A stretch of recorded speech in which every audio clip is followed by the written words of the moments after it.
The moon hung low over the kingdom of Aruma, vast and glowing, its reflection trembling upon the wide breast of the river Nyora. The night smelled of tamarind smoke and palm wine, and the villagers' drums beat slow and deep, like the heart of an ancient god. Somewhere beyond the huts, where the forest began to breathe and mutter, a child stirred from sleep. Her name was Nayla, daughter of Ezi the healer and Kande the fisherman, born under a lunar eclipse. When the world turned red and the spirits whispered that a child of shadow and light had come among mortals. From that night, Nayla's name carried weight. The elders said her soul walked between two worlds, that her laughter could wake flowers and her tears could call rain. Yet behind their blessings hid fear, for no one in Aruma could forget the old prophecy carved on the obsidian stone.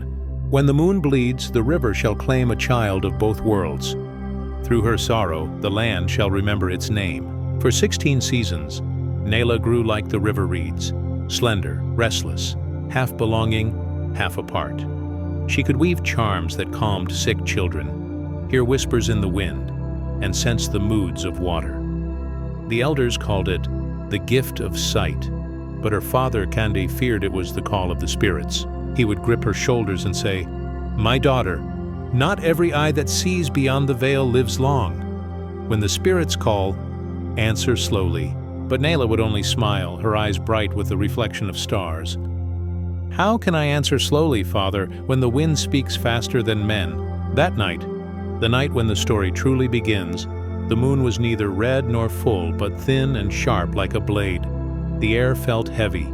Even the frogs by the river fell silent. Isi, Nayla's mother, was grinding herbs in her clay mortar when a shadow crossed her doorway. She looked up to see Chief Olam, his robe smelling of goat fat and smoke, his eyes tight with worry. "The council gathers," he said. "Something moves in the river."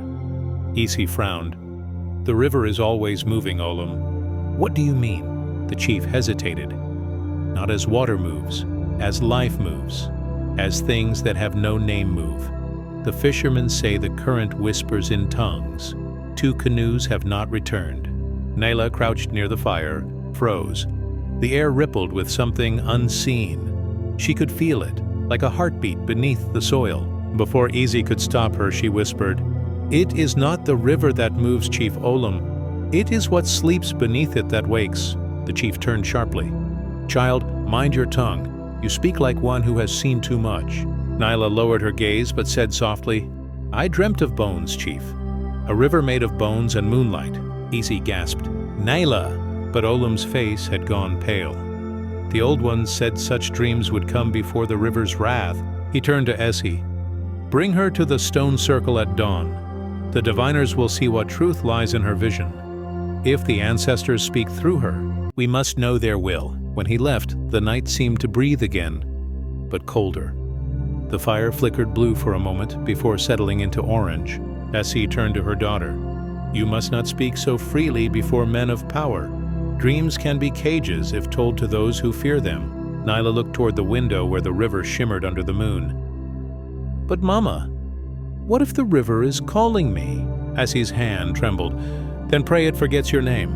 The next dawn was gray, the sun hidden behind a skin of mist. The village of Aruma awoke slowly, goats bleating, pestles thudding against yam, smoke curling from hearths.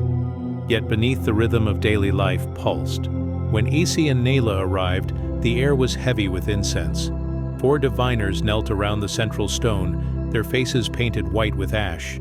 Behind them stood Chief Olam, the council elders, and a cluster of villagers whispering. One of the diviners, Old Moke, lifted a gourd of palm oil and poured it over the stone. The liquid ran like blood, seeping into the carvings. He said in a voice deep as a drum, "Who comes before the ancestors?" Isi bowed.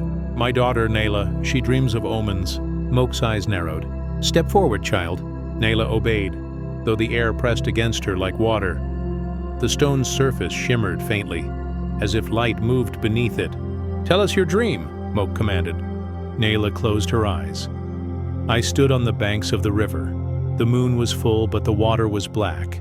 Then bones rose from the depths, white and shining, forming a path that led to a great figure cloaked in darkness.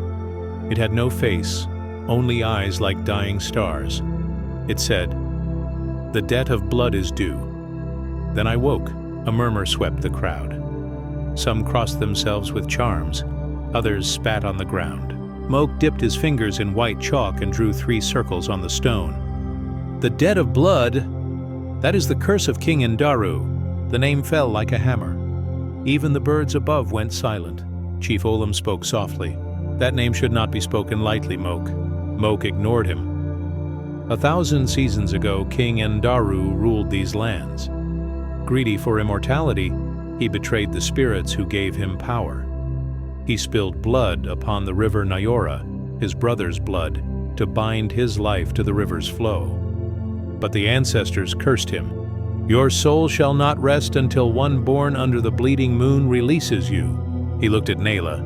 "Your child were born beneath that moon." Essie's breath caught. "No, she is not the river's pawn." But the stone beneath their feet trembled.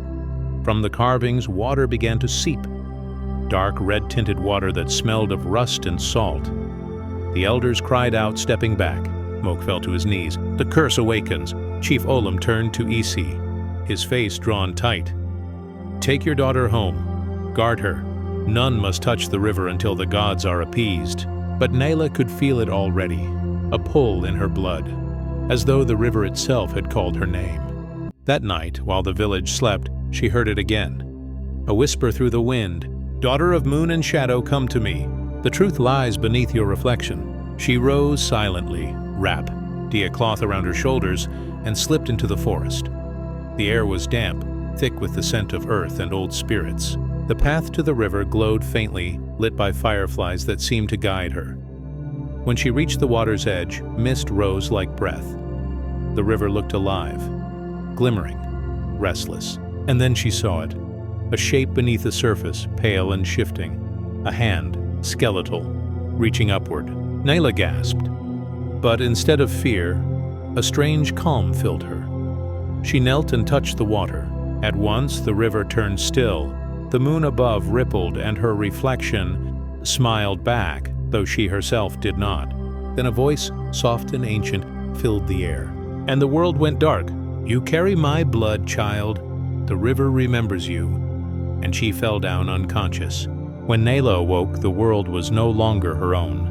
She lay upon sand the color of ash, beneath a sky that shimmered like the underside of water. The air was heavy and damp, and when she breathed, it filled her lungs with the scent of iron and sorrow. She sat up slowly.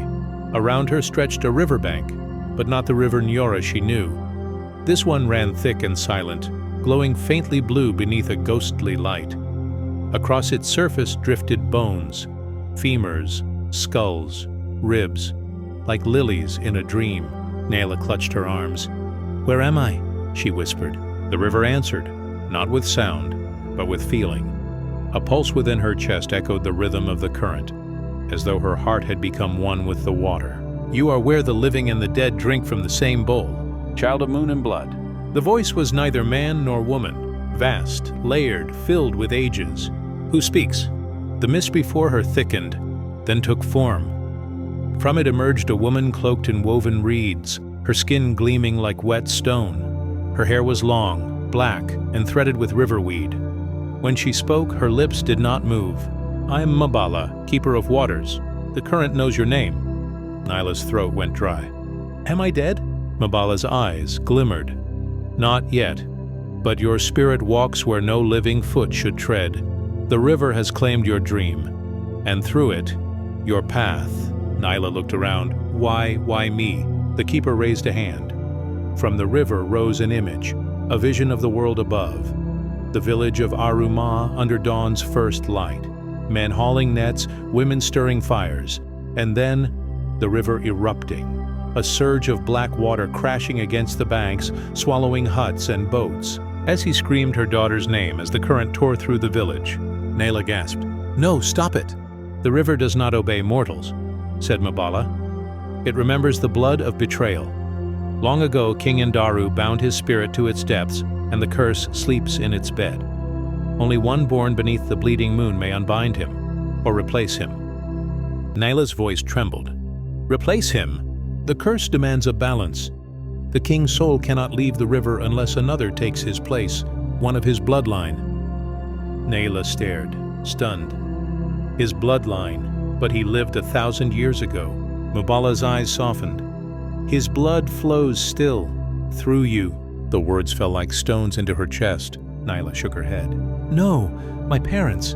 They are not of his line, child, but your mother's blood runs with the mark of the Serpent King. It was hidden, unspoken, so the river would not find you. Nayla staggered back. The sand beneath her feet rippled like water. If this is true, she said hoarsely, then what must I do to save them? Mubala extended her hand toward the current. Enter the river, find Ndaru's spirit, face him, and either free him or take his place. The choice will bind the fate of your people. The thought of plunging into that spectral river made Nayla's skin crawl. The bones beneath the surface shifted, forming faint human shapes, like the dead waiting to be remembered. She closed her eyes. If I go, can I return? Only if the river wills it.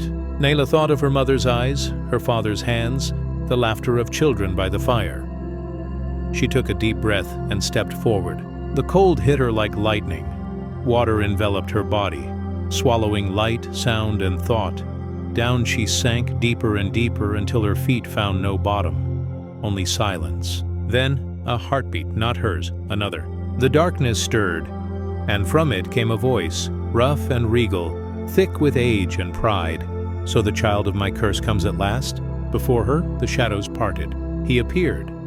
King Ndaru, the Serpent King. His body was carved from obsidian, his eyes like molten gold. Around his neck hung a crown of bone. His voice filled the water like thunder. Nayla floated before him, her hair drifting like seaweed. Are you the one who doomed my people? He smiled, slow and cruel. I gave them a kingdom. They gave me betrayal. My own brother envied my throne and poisoned my spirit. I drank the river's blood to live beyond death, and the gods punished me for daring to defy them. You killed your brother, Nayla said softly. I preserved my rule, he answered. Power demands sacrifice. And now that sacrifice is mine, she whispered, and Ndaru's gaze sharpened. You understand. You and I share the same fire, the same hunger. Free me, and I shall give you what no mortal woman has, the strength to command the elements, the eternal life of the river itself. The temptation slithered through her veins like wine. For a moment she saw it, herself, standing upon the hill of Aruma, commanding storms, unaging, untouchable. But another vision rose, her mother's hands bruised from grinding herbs for the sick, her father's laughter as he mended his nets. She shook her head. Eternal life means nothing if the living suffer, and Ndaru's eyes darkened. Then you choose death? I choose freedom. The king hissed. You cannot destroy me, child. I am bound to your blood. Then I will cleanse it, she said. She drew from her waist a small charm her mother had tied there years ago. A pouch of red clay and river salt. Inside, she knew, was her grandmother's last breath, sealed by an old spell. She tore it open. The river erupted in light, and Ndaru screamed, a sound that shook the bones of the drowned. The water boiled with memory and grief. The king's form splintered, cracking into shards of light that scattered into the current. Nayla felt the pull, the river clutching at her, begging her to stay, to replace the void left by the fallen spirit. But she cried out, "Let the curse end with me. The blood shall not bind again." And in that moment, 1,000 ancestral voices rose, chanting, singing, calling her name. The current broke. Darkness swallowed her again. When she opened her eyes, she was lying by the real River Nyora, the dawn bleeding gold across its rippling surface. The water was calm, clear for the first time in generations. Beside her knelt her mother, eyes swollen with tears. "Nayla!" Essie cried, clutching her close. "You were gone 3 nights. We thought the river had taken you." Nayla held her mother, weak but smiling. "It tried, Mama, but it remembered mercy." Chief Olam approached, leaning on his staff. "The flood receded at dawn. The fish have returned. The river hums like a child after sleep." "What did you do, girl?" Nayla looked toward the horizon, where mist rose like spirits dancing. "I listened," she said softly, "and I forgave." The elders whispered that night that the curse had ended, but something in the water had changed. The river no longer whispered in pain. It sang. And when Nyla walked its banks, flowers grew in her footprints. Years later, when she became the High Keeper of Aruma, she would tell her children, "Power is not in the crown or the curse. It is in the choice to end what others began." And when she died, the moon was full, silver and calm, and the river ran clear as crystal.